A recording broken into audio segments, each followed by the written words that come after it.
Scout It Out podcast. This week we scout out Wigan versus Wimbledon and discuss the Russian invasion.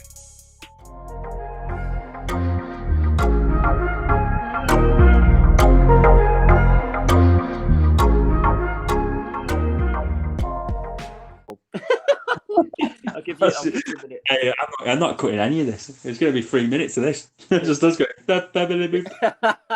It probably is worth noting that I did want to call it the most shocking podcast. Right, scout it out. The Russian war. Go on, Jonesy. Why now for Putin? Why is he doing it now? Tell me. I just think it's to reform the former Soviet Union when you consider how big the former Soviet Union was, how much territory, how many countries are involved.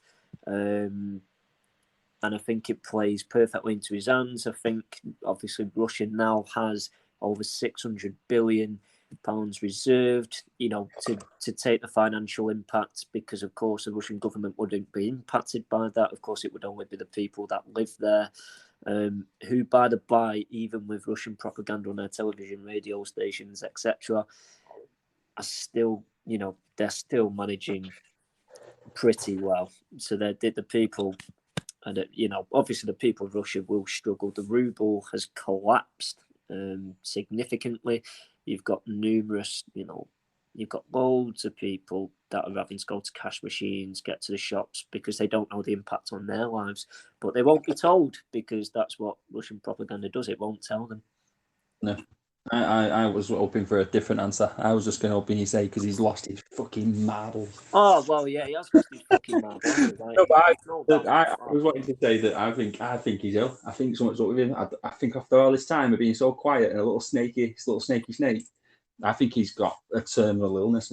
I reckon that's why he's doing it now. Yeah, I mean, it's interesting, isn't it? Because I think, I think he understood, obviously, with the reserve that they have. He knew sanctions, they could get through the sanctions. So I remember when North Korea started building its nuclear infrastructure, and then as soon as sanctions were put on them, they started having meetings with Donald Trump on North Korean territory because they couldn't withstand it for much longer, and that didn't last very long. Whereas Russia, it's completely different. They're quite self-sufficient. Don't get me wrong, they're going to struggle. They're going to struggle regardless, but it's interesting because obviously they've got that reserve.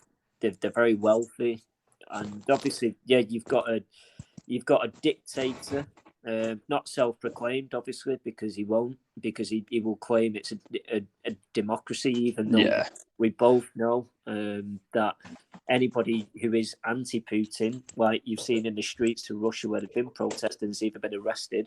You've got to remember that Alexei Navalny, his biggest opposition, he had him poisoned on the way back to Russia with the same poison as... Well, it was Novichok, which was the same one, you might recall, that was used in the Salisbury incident. Going back a few years, that wasn't it? Yeah. So Novichok, I can't remember the year, I'll be honest, but the Novichok was used in Salisbury, which was really bad, and I can't remember the year.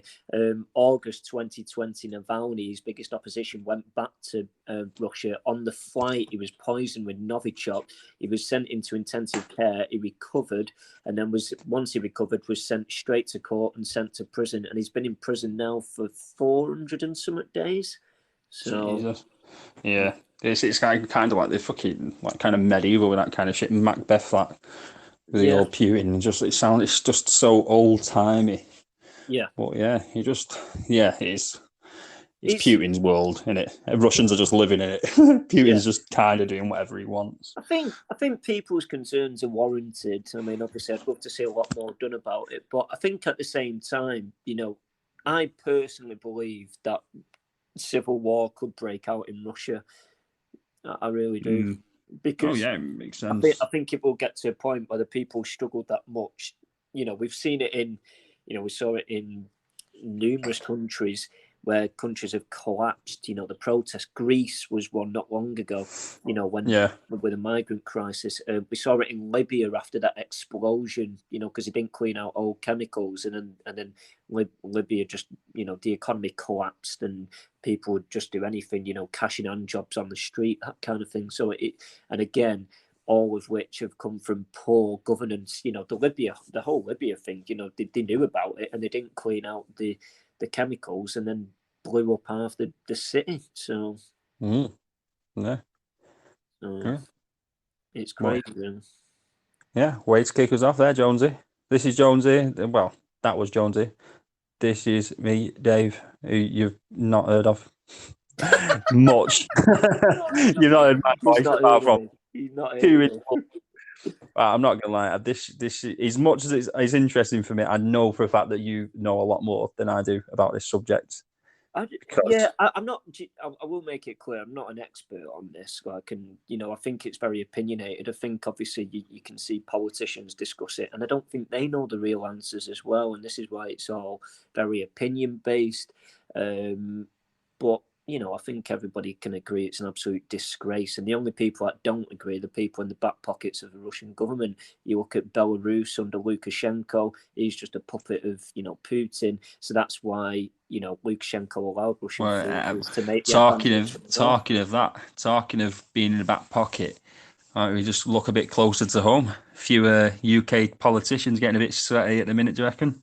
Absolutely, yeah. You've got to look at, the sponsorships and, I'm convinced that parties, I'm not going to specify, Conservatives, Labour, but certain members of Parliament have definitely had Russian donors.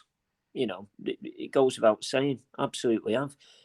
I think Boris Johnson was highlighted for one the other day on the Daily Mail. So it's, again, there's definitely...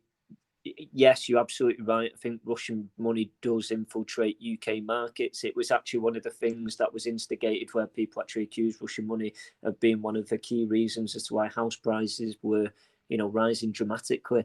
You've got to remember, gas, oil, again, key components, a big supplier of that, which is why you're seeing, gas prices, skyrocket effectively. Oh, yeah. Tell me about it, bloody hell. I got it this month.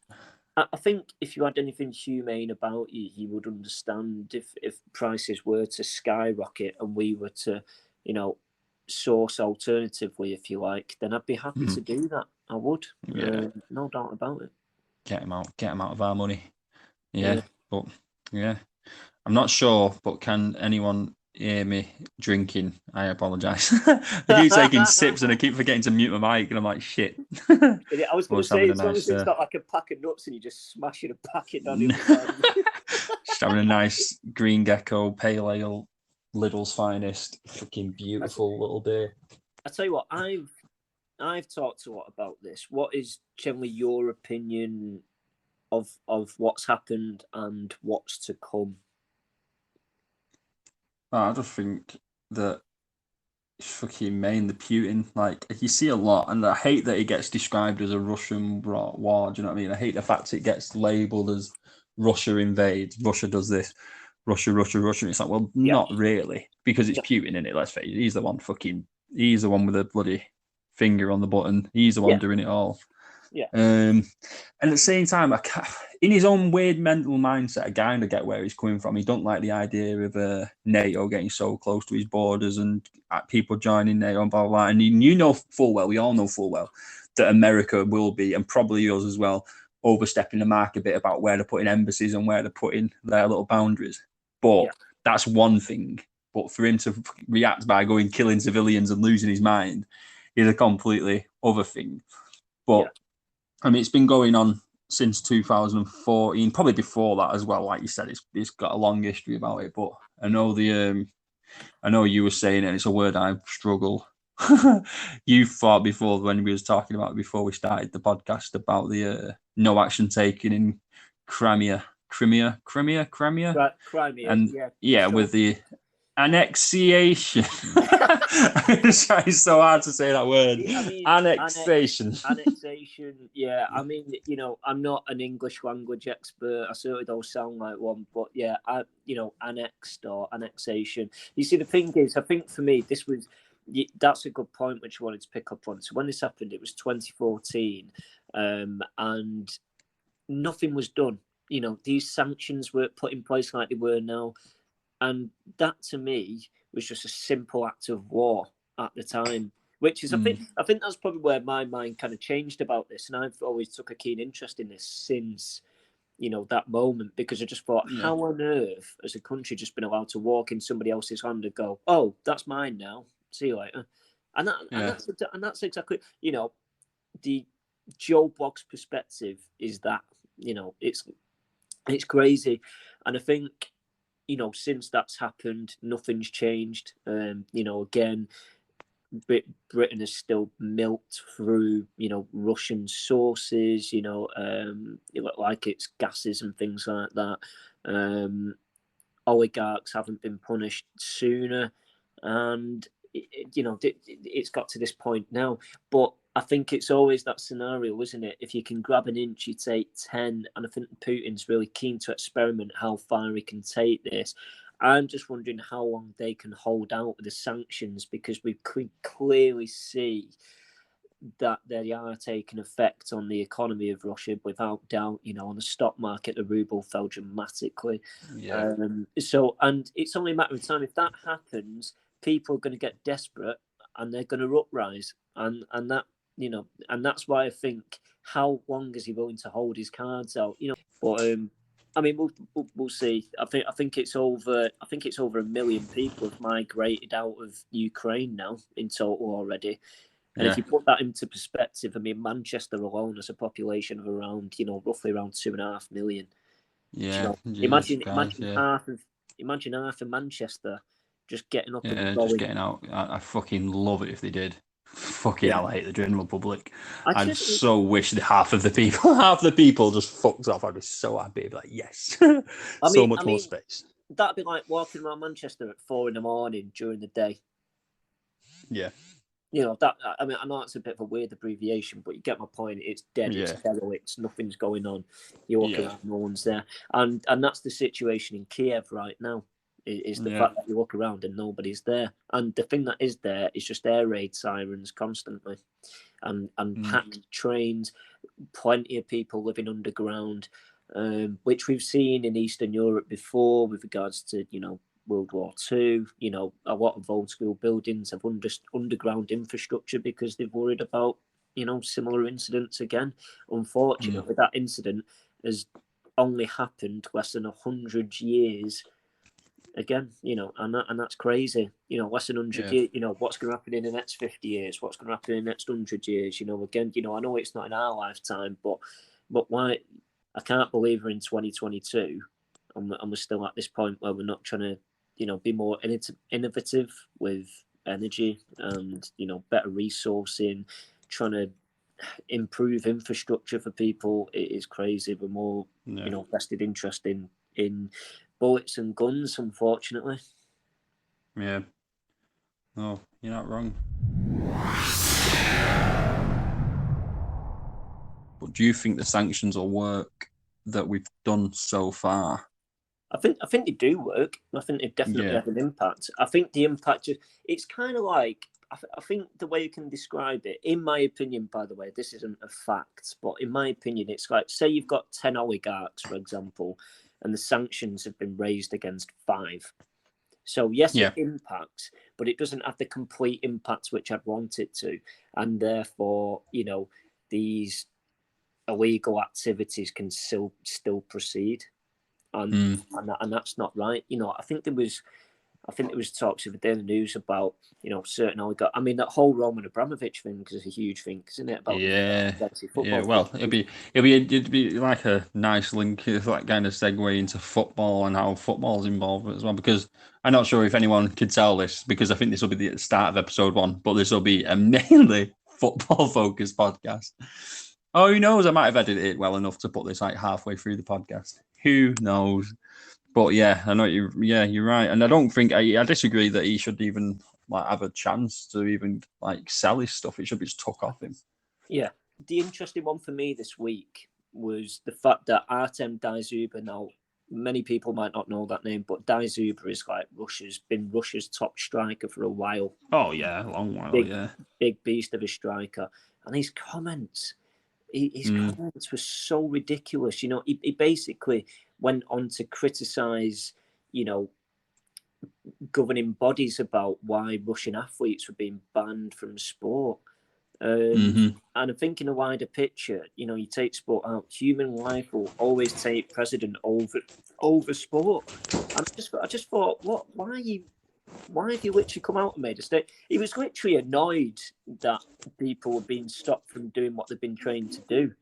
It's Yeah. like, well, if I could choose to be annoyed between people being murdered innocently and people being told they can't play a sport, I'm going to go with the ones that were murdered innocently that shouldn't have been killed in the first place. And I don't understand his argument.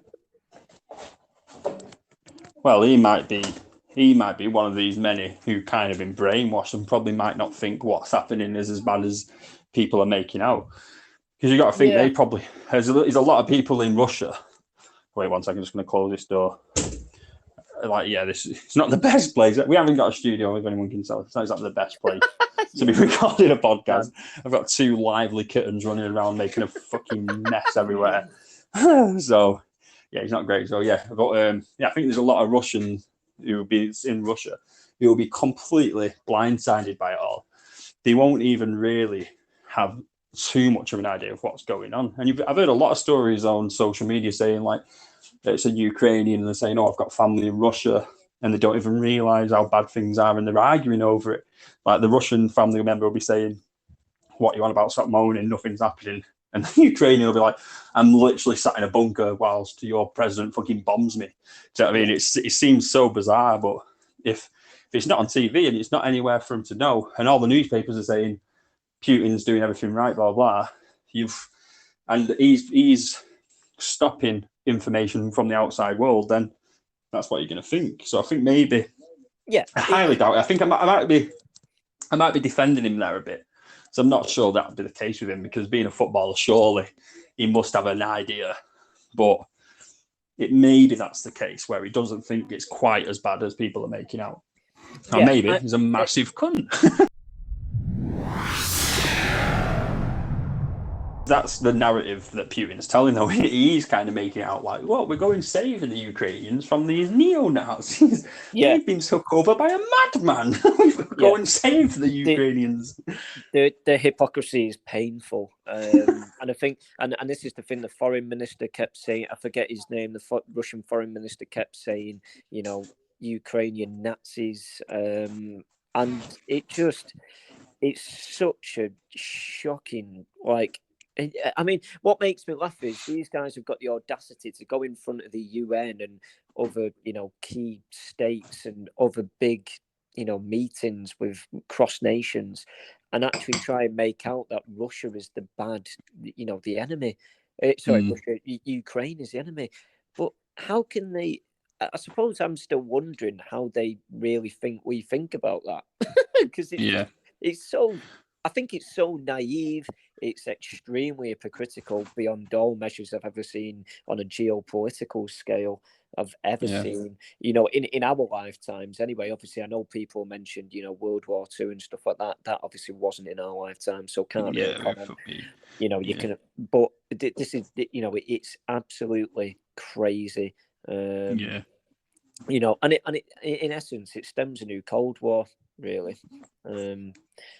So it's great. It's absolutely crazy. I think you've got to remember, though, with this, there's arguments for both sides. So if you take Eastern Ukraine, for example, you've got Donetsk, obviously in football in terms, but a lot of people are aware of Shakhtar Donetsk, and then Luhansk. Obviously, there's Zoya Luhansk, who also play in the Ukrainian Premier League, and so Donetsk and Luhansk do have a population of pro-Russian people, which is how this war's been going on.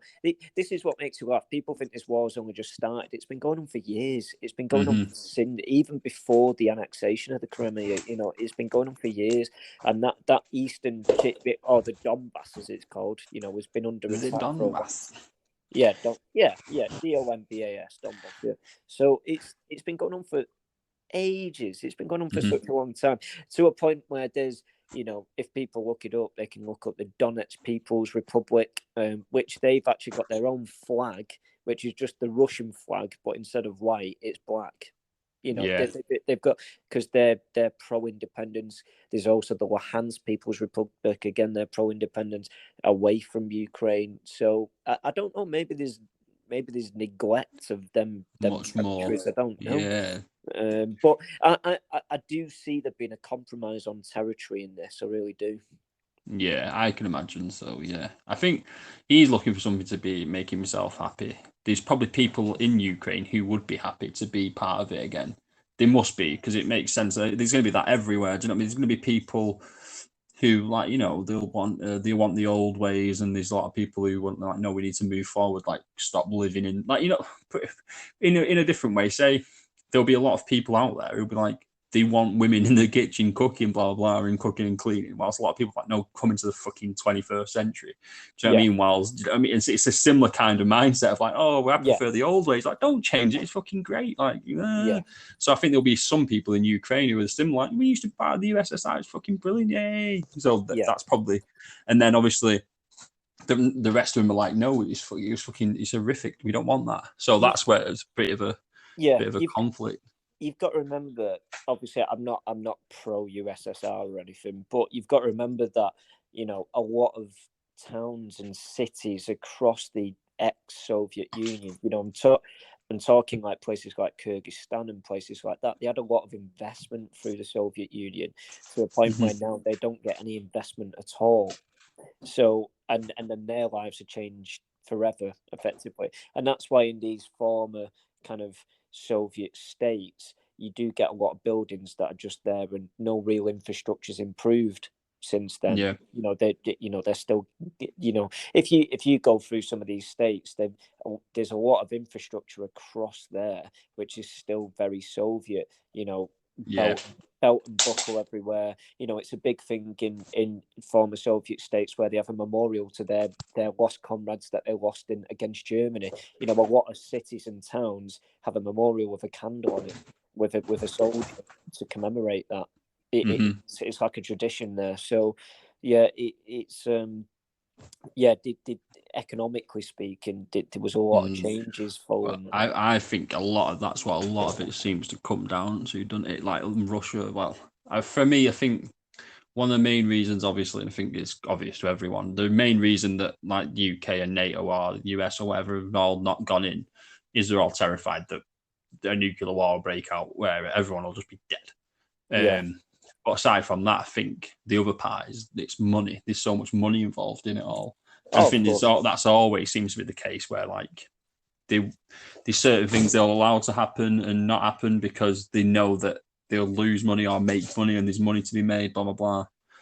And I think, and this sounds a bit like conspiratorial on the side, like against us in a way, against like NATO, is I personally think that seems, I'm sure I read that Ukraine is one of the second biggest holder of oil in Europe, probably second to Russia as well. That I personally think that with all this crisis coming on, all these weapons that we're giving them, I don't think that'll be just a free thing. That'll be like, give us some oil, we'll give you some weapons. You know what I mean? There always seems to be a bit of an angle. Yeah. You know what I mean? You've got to remember, though, I think there's a lot of that throughout historical wars as well. There's, you know, countries have benefits. You know, I think another reason for this war as well is you've got to, as in a strategic perspective, because you've got to remember Vladimir Putin is very defensive about Russia, and I think he's always, even in his early tenure, was keen to kind of build the defenses of Russia.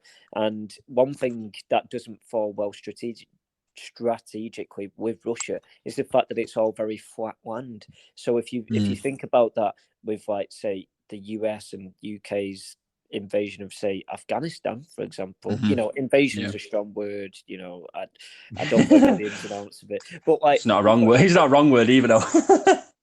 Yeah, but you've got to remember that Afghanistan had a lot of, you know, mountains, cliffs, and they found it very, very far. I mean, I tell you what, let's go for one more documented: America's invasion of Vietnam.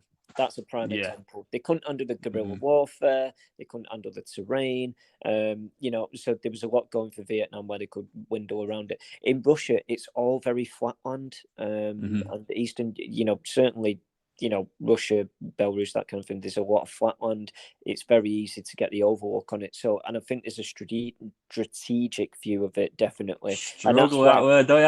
I know, I can't say it though. I cannot say it to save the line. But I think there's definitely something like that. Like there's, you know, Ukraine has the Dnieper River that goes right through it, and I think Yeah.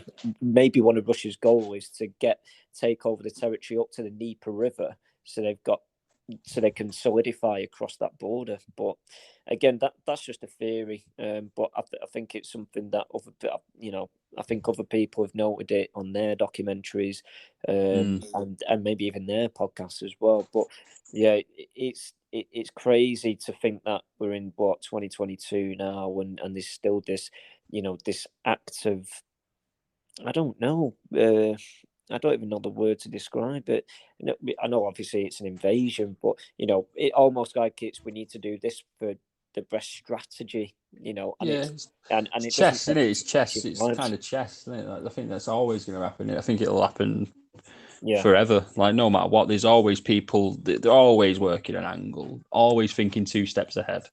It's always going to be the same. It's always going to be that, like, if we do this, then if we do this, it helps them like this. But if they do that, then that means that we can do this, and it's always going to be a bit of that, especially when it can exploit like something like that.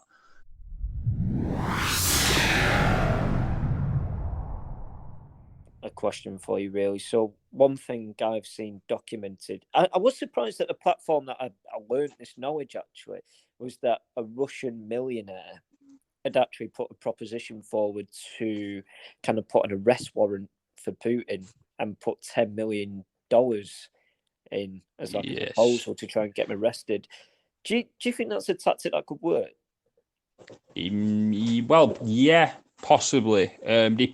For me, this depended, and I thought about this before. I'm not even going to bother trying to say his second name, but he's called Alex. So, you're talking about him, he's like a cyber millionaire, and he made all his billions in Bitcoin, I think, didn't he? Yeah. Alex Kanokian. I mean, we couldn't just do a normal like fucking Irish English invasion or something where they're all got normal names. In European names. Konakian. Yeah, but this guy Alex, I'm just going to call him Alex. Oh yeah, well, that makes sense. Yeah, but he's put like that bounty on his head. What the thing I was thinking of, and this is the only reason where I thought it might work, is the biggest current lasting mafia is the Russian mafia. They're the longest standing, like, biggest. And I think if one of their family members wants to make a quick bit of money, and they'll have definite government ties. But what I personally think is, if the likelihood, if they're still knocking about in governments and blah, blah, blah, is I bet they've got links to Putin himself. So it'd take a lot of balls. But I think if someone high up, right, you've got a nutter here on the trigger finger, he can let nukes off, he could destroy the world, and you're happy on your yacht, selling women into prostitution, making all your money a dirty way like that, whatever. A nuclear war ruins all of that. Your life's gone. Like, it's gone. So I think that, yeah, if you're high up, you know what I mean, £1 million, it might not even be about the £1 million. You know what I mean? You might know how much you're losing because he's doing this. Do you know what I mean? It's like, and the weirdest part is, I know this is what made me think, the second biggest family that they're connected to is the Ukrainian mafia. So it's a bit like they must be doing a lot of business with Ukrainian, like their biggest export is like prostitutes from Ukraine, like women, which obviously is disgraceful what they're doing. But what I mean is, if they're doing that kind of shady business with Ukraine, and now Ukraine's getting nuked to shit, and all their business, quote marks, is fleeing the country and becoming a refugee miles away, where they can't get hold of them, then they might start thinking, like, fucking Putin's doing my fucking tits in here. He's ruining everything I've got going for me. So I think something like that could work. I think under really bad means. Do you know what I mean? It's like, it's not as if it's someone being a hero. I don't want to hear a story of like this fucking Russian mob boss becomes a local hero, even though he's the shadiest bastard around. But it's a strange one. Yeah, I really I totally agree. It just you don't want to hear stuff like that, really. But yeah, no, it's interesting. I just think from a collective effort, you think about, I always forget the name of it, but where you've got international arrest warrants, for people, and there's a website for it as well. Interpol. Interpol, that's it. Yeah. Yeah. And it's like, they've got bounties. Some of them have got bounties on them as well to be arrested, and I just think like, is that not a thing? Can we not put him on Interpol? Just like, Yeah, someone arrest him? fucking take care of him. Someone get him. Yeah. I mean, that fucker's gonna be so deep in a bunker, though, isn't he? Putin. He's gonna be in there. So here's one thing that I've always found interesting is that throughout this whole process, given the fact that it's been 10 days now, 9 days, 10 days, I've not seen him outside of that meeting room. No, I've not seen him outside that meeting room. I've seen his foreign correspondent outside of his meeting room. I've seen his representatives outside there, but I've not seen him outside of his meeting room. I've seen him outside once for the Day of the Soldier thing, but that was right at the beginning. Like that was like day one, and that's it. Yeah. Which kind of gives me the inclination that he's scared. But look, that's just a theory. But nuke thing. So this is the whole argument about the international airspace is they don't want to put a no-fly zone over Ukraine is because they think he'll resort to nuke tactics effectively, which is kind of like a lose-lose scenario because obviously the airspace is dominated by Russia. Ukraine doesn't stand a chance in fighting Russia in the air.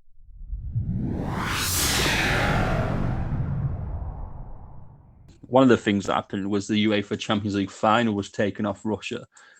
Do you think that there was a bribe involved to get that there? No, I think the sanctions have forced that upon him. I really do. I think think because the political world has taken further action. I think the sporting world has been forced to take further action.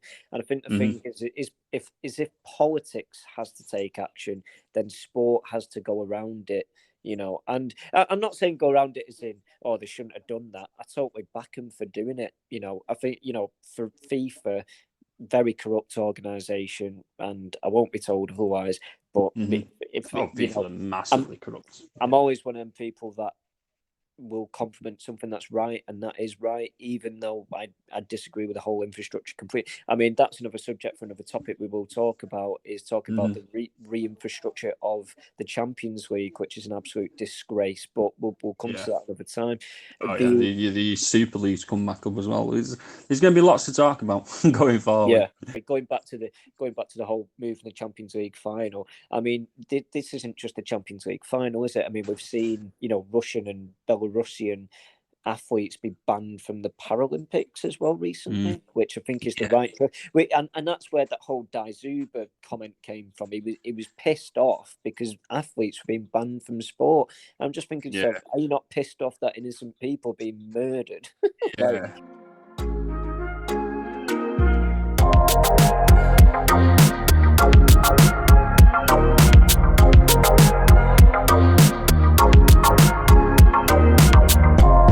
Export of wheat. That actually reminds me. That was one of the first things that flagged up for me. It was just said like Ukraine's the biggest export of wheat. I was like, oh shit, no bread. Fucking £5 loaves. Like no. But I also think there's a way around it. It's like I always remember talking to somebody about Germany being the biggest export of like paracetamol, for example, and people were saying if we left the EU, we wouldn't be able to get paracetamol. Now, again, I'm not pro-leave or pro-remain. I'm not either of them, but it was like people were saying we wouldn't be able to get paracetamol anymore if we left the EU because Germany's part of it, but we do. So there's other means of doing it, So I don't believe for 1 minute it's only Russia that can provide wheat. I struggle to believe that. There's plenty of, Greenland or open spaces where wheat can be made. Whether it's in the UK or around the UK. There's plenty of fields behind my houses. We'll go and grow I know. I'm just going to make my own fucking wheat. Fuck you. Just a fucking big mill behind your house, a big fucking windmill grinding out fucking wheat. Yeah. I tell you what, planning permission can fuck off and build a big mill outside the back of the house. Oh, but there has been some good stories about this crisis. Obviously, it's a crisis. You're not going to have some fucking great stories, but there's been some good ones. I think I liked the idea that Klitschko and Usyk and Vitaly, obviously the mayor of Kiev, are all side by side with the boys having a fucking getting stuck in. Do you know what I mean? It's great. I can't imagine that happening in England. I really can't. If there was some kind of civil war and there was whatever warfare on the streets, I just can't imagine the celebrities in this country doing the same. So fair enough to probably the three biggest celebrities in Ukraine just getting right stuck in there. And Usyk flew back there as well. He weren't even in Ukraine. He came back, which is pretty crazy. He made a statement the other day to say that his belts don't matter, and I thought that was really commendable. And you forgot Lomachenko as well. How dare you? But no, it's I've seen a lot of even. I don't know where they are. Like Andrei Shevchenko, he's very prominent on social media accounts. I saw another post from him today. The camaraderie is fun. But you make a good point. The president himself, Zelensky, is on the front line. Yeah, on the streets, having a beer with it. I know that. This is just in times like this, like that. That's great to see. It's you're still seeing people really digging in and fighting for what's theirs. I'm troubled to think what would happen in this country. Genuinely, I don't think anybody would want to fight. There's no I don't think there's much national pride in this country, which is to be fair. To be fair, as soon as I said that, I think we should leave that for another time because that could be a topic we could go on for a long time. What I'm about to say might cause a big ruct in that, but I think the more democratic a country gets, the less passionate it becomes because it kind of removes that right-wing military element about it. And I think there's a lot of people in Britain that hate Britain for its past, present and future actions. And you know what, that's all opinion-based, and I think that's great. I've always considered myself very lucky to be born in Britain because of its structure, what it's done for me. Looking right now, Jesus, Yeah, exactly. And it's just one of those. I do hate Britain for a lot of things as well. It's just that, and that's the beauty of it. You can have an opinion on that. That's the best thing. But in as we know, in Russia you can't, and you can't in North Korea, and you can't in China because it's either censored or it's simple thing. It's like in North Korea, if you get a newspaper with Kim Jong Un's face on it, you're not allowed to deface it, and if you deface it like George Smiley facing him, you get sent to prison. That's insane, isn't it? When I was a kid, though, I remember being a kid, and it was you draw on the Queen's face, you will get sent to prison. I'm not sure if they got rid of that, but I remember being terrified of that as a kid. And I remember even as an adult, was my first job getting £5 notes with marks on the Queen's face. Shit, it's gonna report this or that. Just ring the police. Someone scribbled on the Queen's face. Correct me if I'm wrong. I'm sure people can do this for me, and I could be lying on my ass. But it's it's illegal to throw money away. Now, I know you're thinking, why would you do that? But I always if I had a penny or 2p in my pocket, I just throw it in the bank. It was just doing my head in. I hate change. I hate it. Yeah. I wouldn't do it now. Yeah, but we barely use cash now, don't we? We're always using our cards. But it's just obviously, go back 10 years, you always had change on you, didn't you? So it was if I had a 2p coin in my pocket and I was trying to get to my key and that 2p coin was in the way, and I wanted to get in my house, I'd just throw the 2p away because it was doing my head in. I mean, that's technically illegal, I think.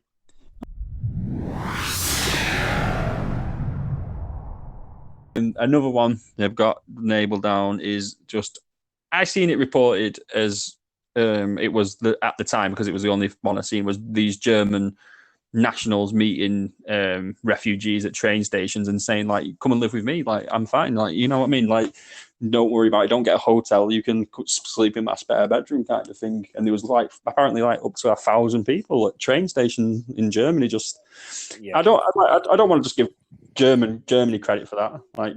They'd probably happily take that with all their past history that they need something to look good. But I imagine Poland's took if there's about 1 million people who've left, I can guarantee that Poland's took a big lump of them and the surrounding countries. God, yeah. But my point on that would be, as as horrible and as despicable as humans can be, you should never underestimate the compassion that humans have as well. And I think to take people in that you've got to remember, somebody you don't even speak the same language.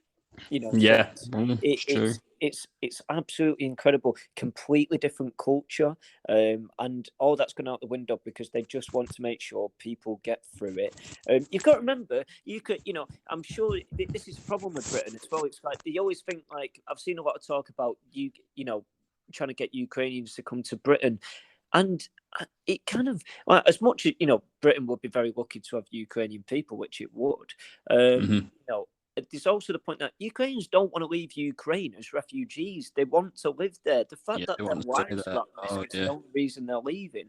It's just and that's the main point. They don't want to leave Ukraine. They're being forced to leave Ukraine. So it's completely, I get where people are coming from. That obviously, we should do more migration wise. And again, that's another topic for another day. Arguments for and against, absolutely, because of how, say, like, people from the Middle East or Eastern Europe, even when we was in the EU, they wanted to try and get to the UK. But this is completely different. Ukrainians aren't fleeing Ukraine because it's in financial desperation. They're fleeing it because their lives are at risk. But again, that's a bit premature for me to say as well, because a lot of people in the Middle East are fleeing for their lives as well. The only difference being is, one, it's not documented. Two, the UK and many other countries didn't put sanctions in against the people that needed it, aka Palestine. Where were the sanctions on Israel? When they murder innocent people every day. It's a joke. I've had this conversation a few times, and I've seen it, and it probably is a lot of people from them countries that are posting it on Twitter, and it's like, it is a fair gambit, and it's just this kind of post of it's got a woman holding a baby above water, and it's got like like the media with a little tag on her face, and the baby's face is Ukraine, and then it's just got like kids drowning in the swimming pool. It's just got tags on them saying like Syria, Palestine, blah blah blah. Do you know what I mean? All these other countries, and it's very true. It's like, well, it's like nail on the head kind of stuff. Like, what is that? What is that? Is that the media twisting it and making it like, or is it simply because it is closer to home? I don't. It's difficult to tell, isn't it? I think for me, it's hard to know and take care and worry about the people in these countries like Syria and Palestine, but because we aren't shown it, we just simply aren't shown it. It's hard to sympathise with something you're not aware of. You know what I mean? If you look into it yourself, then fair enough, you probably will do. But who's going to go online and say, bombings in Syria, and just look at it for hours on end? Like, we are literally getting that jammed down our throat at the minute. Like, Ukraine is on TV every single day. Yeah. It's everywhere you go. Like, you can't turn. Like I said a minute ago, it came on breaking news straight away. Like, it was a straight away. So I think that's like kind of the point. It is because it's what we're being fed, and we can't do much about that. It's not right, but I don't think there's much we can do about it. Yeah, these go to. I think the news, obviously, you've got to remember that the news has been occupied for the best part of 5 years, 6 years, because at first it was Brexit, and Brexit dominated the news. Post-Brexit then became COVID, and COVID dominated the news. And now we've got this. The ghost of Kiev, the legend that is he a myth or is he real? I think it's real, I think it's real. I just think, do you know what it is for me? It's I always think some of these things are used as a propaganda tool, like the names especially. Like, because it gives people hope, doesn't it? And I always think it's like a big propaganda tool. Now, that would imply that it's not real. But having seen the videos on numerous occasions, a lot of them have been thingy, haven't they? A good 2 or 3 of them have been like kind of like, oh no, it's not. But I can't help but feel it's real. I really can't. Because videos that I've seen. Yeah, my gut said that because I've seen a few, and straight away I was just like, and I thought exactly the same as you. I went down the same thought trail of, Because I saw people saying like, "Oh, it's been debunked," and in straight away I was like, "What are the West doing here? Like, what? I mean, East, West, whatever." I was like, "What are we all doing? Like, we're not part of this. We're just sat at home twiddling our thumbs on Twitter. Who the fuck is debunking that? If somebody's in a trench in Ukraine, like fucking getting blown to bits, looks at his phone and thinks like, fucking get in there. Like, it straight away give you that uplift to like, fucking go after him, lad. You know, go and shoot some more planes down. You'd be buzzing. You'd get that little uplift. And then you see some cunt on Twitter going, oh, it's not real, actually. Like, it's been debunked. Like, what? Who does that? Like, what is that? Like, stop doing that straight away. Because even if it isn't real, like, let people believe. You know what I mean? Let them have that. Yeah. Because it's such a good story and such a good nickname. Like, the Ghost of Kiev. Like, yeah, it's fucking excellent. But, you know, something in my gut told me the same. Like, I've seen a few videos and I saw some of them debunked and I didn't see others debunked. And I thought, like, I think, like, yeah, he's got free for all. He knows Ukraine. He knows Kiev more than the fucking Russians do. These Russians seem quite ill-equipped from what I've seen, which is a weird one. I thought they'd be very well-equipped. But from what I've seen of, like, just videos of, like, Ukrainians, like, toying around with them, I thought, like, they're really not great, these, like, fighter jets. And I just think, like, there's every chance that some fucking guys out there who's just a top pilot just shooting them down for fun, because it would be easy. If they're not great pilots, I think, like, if you're one of these lads and it's all propaganda and you don't really know what you're fighting for, you go in there, you've not had the greatest training, you're just a massive unit, and then you're fighting against a fucking mentalist who's like, I'm going to fucking defend my country till the end of days. Like, I'll do whatever it takes. And I've been well trained and blah, blah.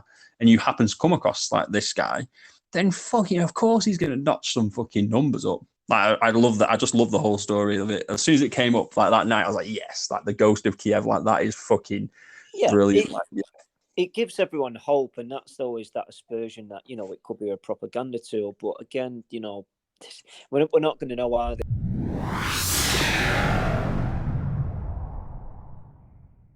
I think it's very hard to paint a positive picture on the subject, but in future podcasts, obviously this is just a kind of one-off for me, I think. If you're going to start a podcast this week, you can't ignore, it's like the elephant in the room, isn't it? Do you know what I mean? You can't just like, because, do you know what the thing is as well? So this podcast will predominantly be football orientated, but football's just nothing in the grand scheme of things when it comes to this, isn't it? And that's why it's imperative that, you know, I'm not saying if people are looking for a little, like, looking at what we're trying to do, is going to be kind of football, politics, entertainment, the general life, really. And it's just pretty much we chat shit every Friday night.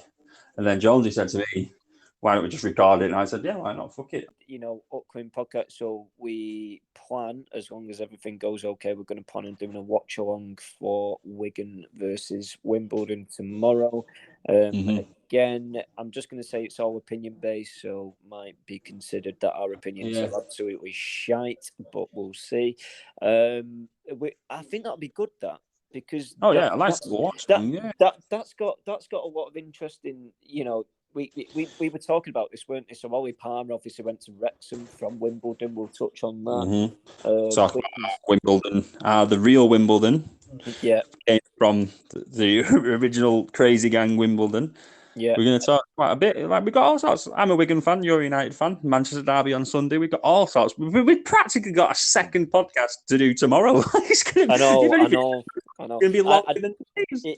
It's interesting. I'm keen to kind of talk to you about the new ownership model of Wigan, I think. I could be all day. Talking of Wigan, talking of Ukraine, a nice little link is Nick Taylor of Kiev. It just says his name is just Nick Taylor Kiev. And when you look at that on Twitter, it just looks like a typical Ukrainian name. So when I first saw it on Twitter, I was just like, this is a random Ukrainian. And literally, it's just a lad from Wigan who lives in Ukraine, well, Kiev specifically, who's just doing these hilarious updates. And it must be even for people in Ukraine or people back home who want a bit of like, it's not all doom and gloom in Kiev. Just go and look at his tweets, because it's just him giving updates about how he's on a coach and he's trying to hold in farts and all sorts, and he's just having a few beers, getting out of the situation. And it's weird, but kind of uplifted at the same time. Yeah. You know what I mean? well, you've got to give props to him, and you really. I have. think his last tweet was, I think he was on a plane on the way back to the UK, and I'm pretty sure he said he's going. I'm sure that he said he was going to the game tomorrow, which is pretty good. That's insane. That's mad. He's gone from a war zone to watching Wigan versus Wimbledon. So. That's insane. What the fuck? Well, the other thing was, I'm 90% sure that he was watching one of the games like in Kiev or near Kiev, like he was watching it on TV. Nah, well, anyway, I mean, if he ever watches this, which he won't, but if he did, fucking fair play, mate. That is insane. Exactly. Fair props. I can't believe that. That's incredible. That's incredible. But obviously we'll talk about the football thing. It's a new dynamic that we'll touch on. I think football is predominantly going to be this podcast, isn't it? We are going to touch on other things as well, but I think we'll come to them. Yeah, well, because we wanted to. Because obviously another thing which we'll definitely touch on more tomorrow is I started doing the scouting with PFSA, doing the scouting courses, done on my level ones now. So I started getting a good insight onto that, see where it takes me kind of thing. And I think it's interesting. It's good to talk about. So we've just got all sorts of shit to talk about. Yeah, which is why I'm really curious about the watch along tomorrow, because I just think it'll be interesting from that perspective, how we see it. But yeah, we're going to be doing. I think that's what this podcast will include. I think we've both got a common interest in football from all around the world, and mainly Europe. Actually, I can't say all around the world. That's a bit premature.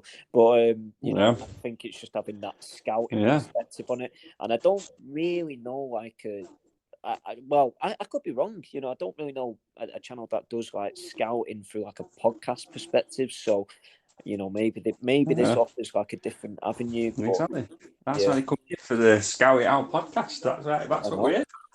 We're going to scout out. We're going to scout out football. We're going to scout out TV. We're going to scout out politics. Yeah. And we're going to get one viewer because literally everybody wants Premier League, and I just don't want to do just Premier League, to be honest.